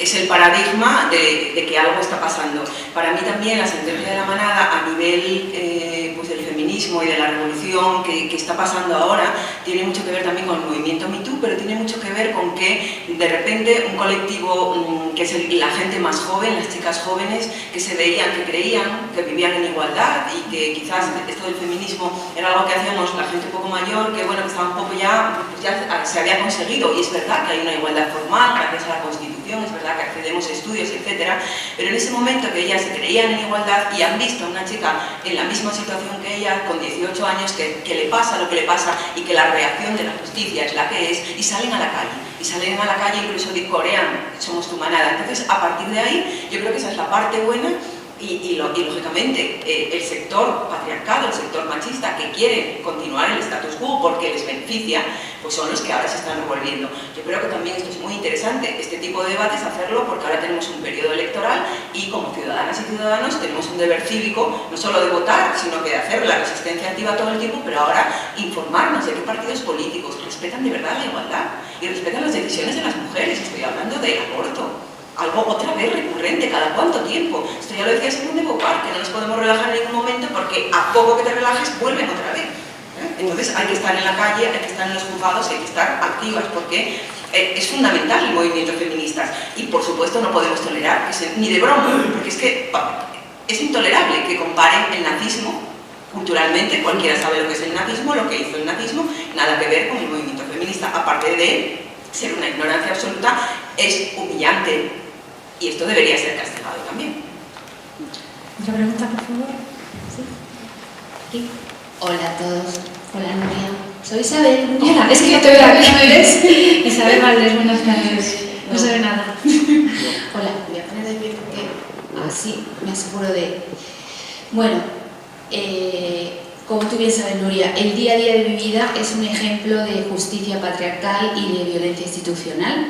De hecho, la semana pasada acabo de recibir 2 sentencias, una civil y otra penal, porque tengo para todos los gustos, que son el máximo exponente de lo que es la justicia patriarcal. Y digo, voy a ir a compartirla para que deleitarnos, ¿no?, con los mensajes que nuestros jueces y fiscales mandan a las víctimas de violencia de género. He tocado fondo esta semana, lo tengo que decir, he tocado fondo, porque llevo 5 años de lucha, 5 años sufriendo una violencia institucional y ya, pues todo tiene un límite. Pero solo me quedan 2 opciones, o cortarme las venas literalmente, o seguir luchando con mi verdad. Y he optado por la segunda opción. Y además he optado por la segunda opción con el convencimiento de que ya no voy a llorar más. Y voy a explicar mi historia incluso al estilo de nuestra querida amiga Marina Marroquín, con un poco de sentido del humor, que seguro lo vais a entender muy bien. Antes de hablaros de estos maravillosos mensajes que os van a encantar, de las 2 sentencias, os voy a poner en contexto. El primer error de mi vida fue conocer a un maltratador. El segundo error fue acudir a la justicia a pedir ayuda, porque pasé del maltrato en casa al maltrato judicial. El maltratador actuó con la típica estrategia de la contradenuncia y yo fui imputada. 3 años estuve esperando hasta que fue mi juicio, donde yo fui absuelta y él condenado. Él se convierte en un convicto. Convicto es una palabra que me gusta, voy a utilizarla, convicto le vamos a llamar. Lo digo porque cuando el convicto ya condenado, en firme, con sentencia firme, a día de hoy, con la pulsera del maltratador que lleva por peligroso, llegó hasta, después de lo de Juana Rivas, digo, voy a denunciarla por sustracción de menores, a ver si cuela.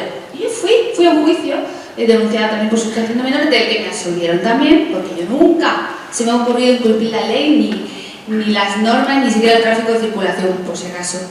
Y entonces cuando mi abogado le llamó, es que el convicto tal, dijo su señoría, por favor, letrado, no insulte. Bueno, pues la definición de convicto es todo aquel que ha sido condenado y no ha reconocido su delito. O sea, concretamente, mi maltratador es un convicto. Pues bien, como no aprendo, porque es que yo no aprendo, sigo creyendo en la justicia.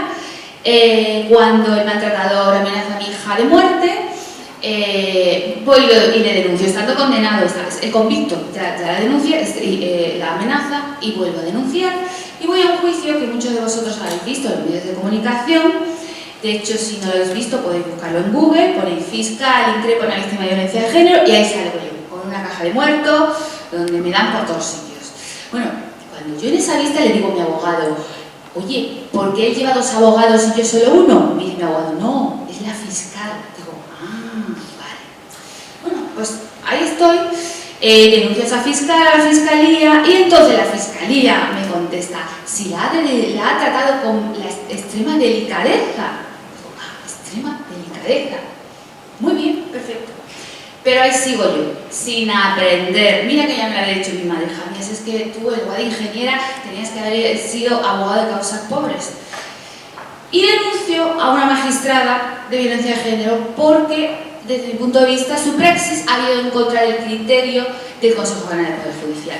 Y mira por dónde la magistrada vuelve a utilizar la misma estrategia que el convicto, es decir, la contradenuncia.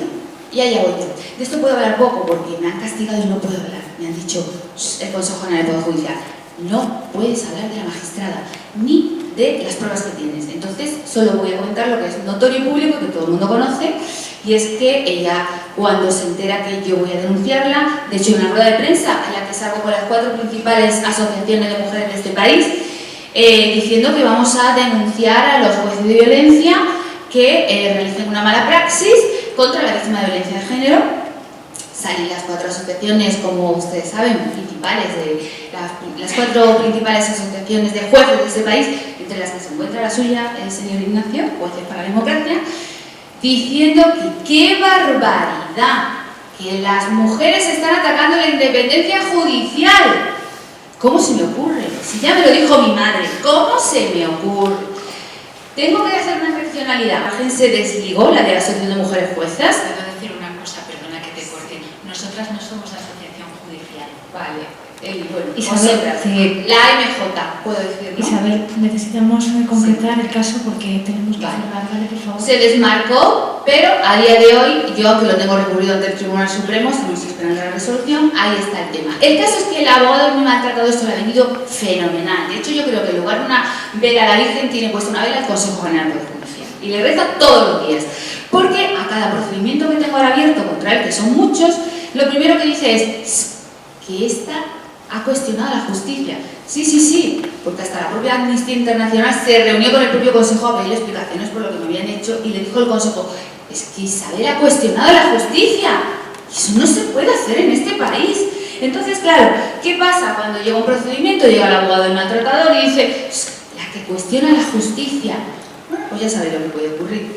Es evidente. Bueno, pues me hallo en esa situación. Entonces, las 2 sentencias y ya, como me pide Nuria, el convicto, al que le han suspendido increíblemente, a pesar de no cumplir la excepcionalidad del artículo 80.3 del Código Penal, la entrada en prisión, porque fue condenado a 2 años, 9 meses y un día de prisión, y sigue libre y contento y cometiendo delitos contra mí, pues, me demanda y dice, quiero quitarle a la niña. Insta una modificación de medidas. Me acusa de barbaridades como si yo fuera que salgo disparando por la calle cuando no tengo ni arma, o sea, pero unas locuras. Más o menos me describe como entre Harry el sucio y Al Capone. Yo me defiendo, aquí se da la inversión de la carga probatoria porque yo voy, mire, no tengo antecedentes, no es verdad, no tengo arma, es mentira, qué locura. Bueno, yo pido la suspensión del régimen de visitas por el perjuicio gravísimo que se está haciendo mi hija y aquí traigo mi sentencia. La llevo en el bolso porque, claro, son tan surrealistas que a veces digo, ¿lo habré soñado? No, las tengo ahí. El magistrado, que llama a la violencia de género, la llama alta conflictividad entre los progenitores. Pues lo que hace es, le premia al convicto y le amplía el régimen de visitas. Se lo amplía hasta tal punto que ya era amplio antes, que es como una custodia compartida a excepción de un día, porque está prohibida la custodia compartida, entonces le voy a dar todo menos un día, ¿vale? Muy bien, y ahora la otra sentencia penal, que esta os va a encantar. Delito de quebrantamiento del convicto. Todos los días iba al colegio. Yo tengo otra hija, que no es de él afortunadamente, y una que es de él, pobrecita mía, y vamos al colegio a la misma hora, a las 5 de la tarde al mismo colegio a recogerla. Bueno, pues el convicto, que no debe ir él porque tiene una orden de alejamiento, dice, por supuesto, claro, yo voy a recogerla. 2 años iba, hasta que un día nos encontramos. Yo voy conduciendo, pierdo el control del coche, casi me estrello, la policía llama una ambulancia, en fin, crisis de ansiedad, horrible. Bueno, pues este es el juicio. Entonces llegamos al juicio, la fiscalía pide absolución, porque dice que es un encuentro casual. Claro, ir todos los días al colegio durante 2 años sabiendo que yo voy, esto es un encuentro casual, evidentemente. El juez dice que, pero vamos a ver, si las puertas del colegio de ambas menores estaban a menor distancia de la orden de alejamiento, lo que hay que hacer es reducir la orden de alejamiento. Pero hombre, ¿cómo no se nos había ocurrido eso antes? Claro, yo me pregunto si hubieran estado en la misma puerta, pues ya que se quitamos la orden de alejamiento, ¿no? Porque ¿para qué? Sí. Yo estoy magistrado en el acto del juicio, esto es muy fuerte, me mete prisa, vamos a acabar ya, acabemos ya, que es que estoy aquí con la toga desde las 10 de la mañana y solo me he fumado cigarros. Y claro, yo digo, qué mala soy, pobre hombre este, yo aquí temblando con medicación, el maltratador al lado, que con un biombo para no verlo, digo, y el pobre hombre está aquí sufriendo el magistrado porque vengo yo aquí con mi problema. Sí. Entonces en la sentencia lo que dice es que si yo tengo miedo por encontrarme con el maltratador, eso no merece un reproche penal. Lo que tengo que ir es a recibir tratamiento psicológico. Claro, hombre, ¿cómo no se me ha ocurrido? La pena es que llevo 5 años recibiendo tratamiento psicológico y sigo teniéndole miedo. Bueno, pues así están las cosas. Pero nuestra querida Fiscalía no se escapa a todo esto, porque la Fiscalía... Isabel, te tengo que cortar, discúlpame, lo siento. Tu pregunta es, ¿no hay justicia en estos casos cuando hay violencia? Mi pregunta es, la iba a decir ahora mismo, es... ¿Cómo es posible que la Fiscalía, por ejemplo, se mantenga también al margen de estos casos? Y no lo digo por doña Pilar, a la que admiro profundamente y sé su buena voluntad, pero desgraciadamente no llega a los fiscales de que nos juzgan ni los juzgados. Investigue a una víctima de violencia de género porque me han investigado por si yo había injuriado o calumniado a la magistrada, concluyendo que no había sido así, ¿sí? Diciendo que no he cometido ningún delito, aunque lo he hecho muy mal, claro, hombre, Camilo José Cela no soy, ¿vale? ¿Y por qué no investigan, por ejemplo, los delitos de odio? Tal y como dijo la magistrada Paloma Marín, de Jueces para la Democracia, que les cayó una buena regañina, acuérdese, cuando dijo, no hay que atacar los jueces no deben atacar a las feministas, lo que deben hacer es perseguir a los delincuentes, hombres organizados misóginos, que atacan tanto a los jueces que condenan a los maltratadores como a las víctimas. Entonces yo me pregunto, ¿por qué no se investiga un delito de odio, como es el caso contra la víctima de violencia de género, como en mi caso, que se ha extendido por todas las redes? Pues Pilar, ¿algunas alusiones? Isabel, solamente una cosa. Tengo encima de la mesa el escrito de Amnistía Internacional en que pone de manifiesto su situación, lo estudiaré y la recibiremos. Solamente eso. ¿Alguna pregunta más al respecto? Por aquí estoy viendo a un hombre que me encanta ver hombres que preguntan. Se ve a lo lejos. Hola, ¿qué tal? Hablando de la sentencia, bueno, primero estoy de acuerdo en que dejemos de decir manada porque encima les damos un branding. Yo no sé si se puede decir grupos de violadores y encima les quitamos esa puñetera marca que encima elimina una palabra del vocabulario que me parece precioso. Y ahora nos resuena a todos en las tripas muy mal. Hablando de la sentencia, en este tipo de sentencias, ¿qué relación hay entre lo cualitativo y lo cuantitativo? Es decir, hemos escuchado 13 penetraciones y tal. Es que me da igual, es que con una. Es que si las 12 hubiesen sido consentidas y la 13ª no es consentida, es que me da igual el resto.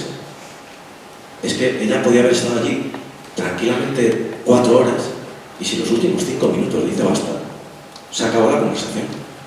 Entonces, me preocupa esa preocupación por la cuantidad. Me da igual cuántas. Lo que quiero saber es si sí o si no, punto.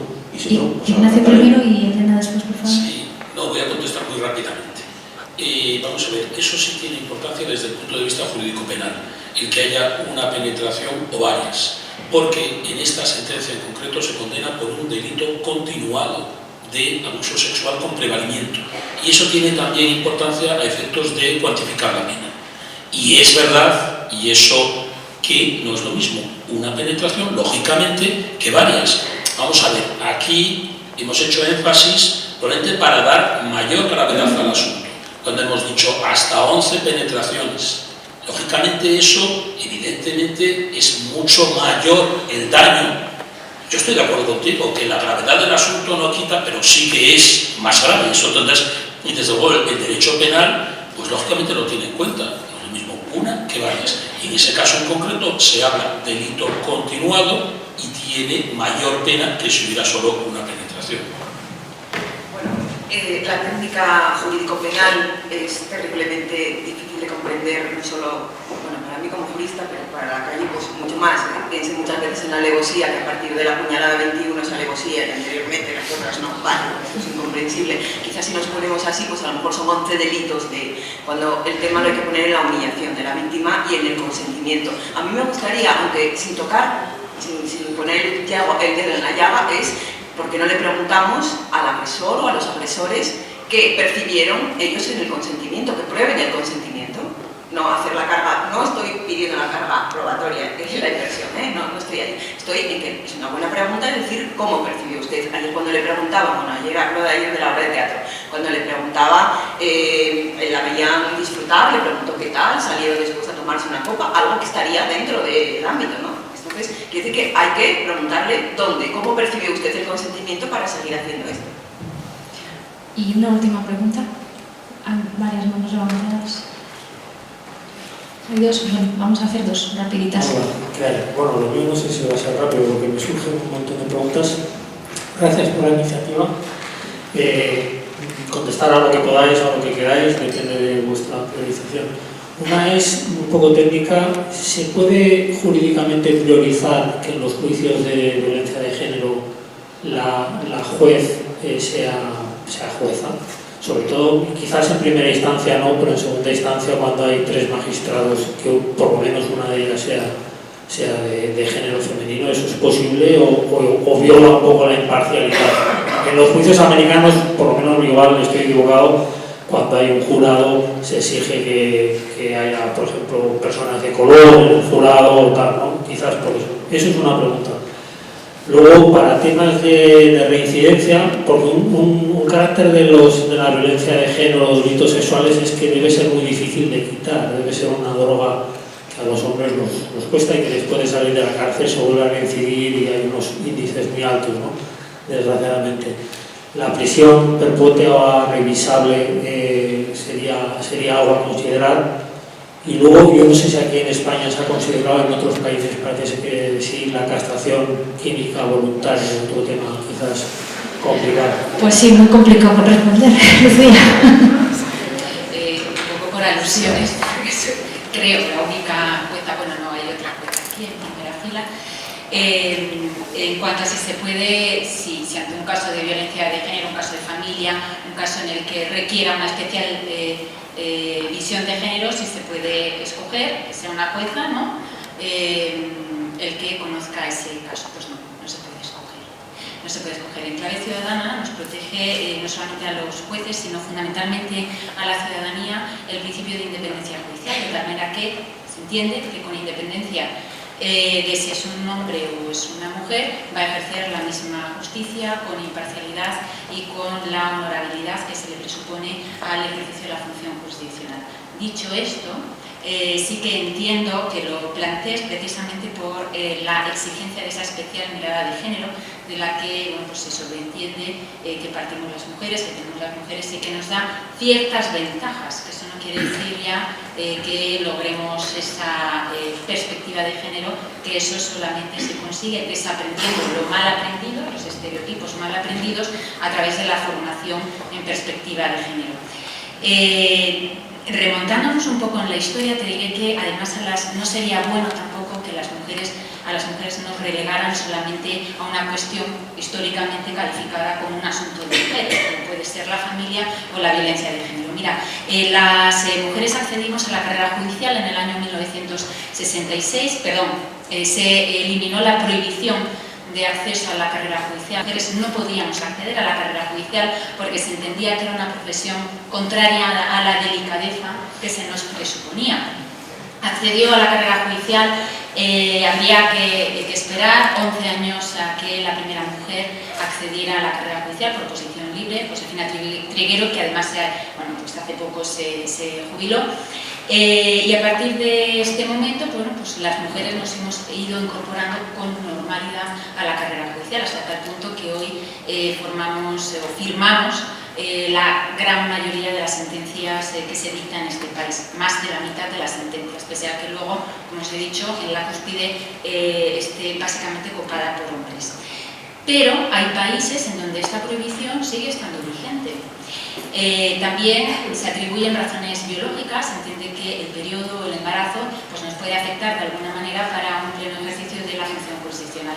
Esto existe en países como Libia, Sudán, Nigeria, y se nos relega, o bien se nos prohíbe, o se nos relega a tribunales que tienen menor importancia, como son los de familia, que bajo mi punto de vista no tienen menos importancia, o los tribunales que juzgan asuntos que tradicionalmente se han calificado de mujeres. O sea que yo creo que no es bueno, no depende del sexo del juzgador el que vayamos a tener una mayor o menor visión de género. Depende, en su caso, de la formación judicial en género que se haya recibido y que nos permita precisamente desaprender todo esto mal que hemos aprendido a lo largo de nuestra infancia. No sé si te contesto. Ignacio, ¿quiere hacer una puntualización política? No, sí, evidentemente estoy totalmente de acuerdo con Lucía. La sociedad tiene que formar ciudadanos y ciudadanas y desde luego no tiene que haber esa discriminación. Pero es más, te voy a decir algo más. Lo que dicen los datos que dice Lucía, pero añadiría yo que hoy por hoy la incorporación masiva de las mujeres en la judicatura, de tal manera que llegará un momento en que va a ser difícil encontrar un hombre de jueces, porque hay, digamos que en las últimas promociones llega hasta el 70% de la promoción en que son mujeres. Y desde luego, de las otras preguntas que has hecho, yo soy un luchador contra la prisión permanente revisable. A mí, bueno, no solamente contra la prisión permanente revisable, sino contra el incremento de penas que ha habido en las reformas del Código Penal. Desde el año 95 ha habido más de 30 reformas del Código Penal. Bueno, pues todas ellas han tenido un denominador común, que es el incremento de las penas. Y hemos llegado hasta los 40 años. Y resulta que llega la prisión permanente revisable y hay situaciones paradójicas en las que un penado podría preferir más la prisión permanente revisable que los 40 años. A mí eso me parece completamente deshumanizador. Estoy totalmente en contra de una prisión permanente revisable y de unas penas excesivas, porque creo que incluso la persona más malvada que pueda haber en la tierra tiene que respetársele con su dignidad. Y esa dignidad, desde luego, impide que estemos hablando de estos sistemas penales tan duros y tan crueles. Esa última pregunta rapidita, por favor, ahí.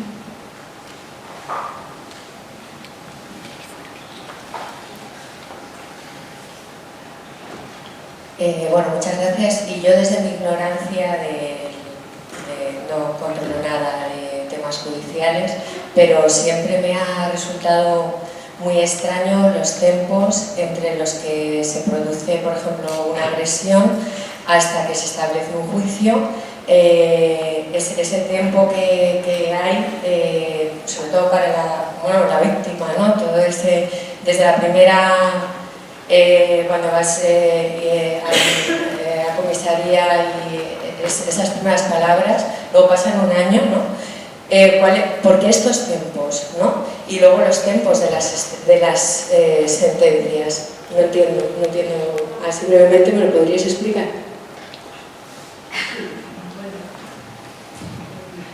Precisamente porque hay que instruir, pero realmente estos tiempos muchas veces no son los adecuados, porque hay pocos medios y porque también muchas veces cuando hay muchas partes, se dedican las partes a recurrir, a pedir diligencias que no son adecuadas y que lo que producen es la dilación. Efectivamente existe una reforma de la Ley de Enjuiciamiento Criminal, a mi modo de ver muy mal hecha, estableciendo un plazo máximo de duración de la instrucción de los procedimientos penales, que lo que provoca es que las causas complicadas no se puedan llevar a término, pero lo que no ha provocado es que se agilicen y se aminore el tiempo para resolver la mayoría de los procedimientos. Yo creo que es importante dotar de más medios materiales y más órganos judiciales para resolver con rapidez, porque la justicia rápida es más justicia que la justicia lenta, los asuntos, y sobre todo cuando estamos hablando de agresiones sexuales, de abusos sexuales a menores, en que el tiempo influye muchísimo y penaliza mucho y daña mucho a las víctimas. Bueno, añadir que evidentemente perjudica a la víctima y la agilización sería buena, la dotación de medios. Volvemos otra vez a una voluntad política, de verdad vamos a dotar de medios al sistema judicial para que esto funcione, para que haya formación, para que haya más personas, para que haya, etcétera, etcétera, en ese sentido.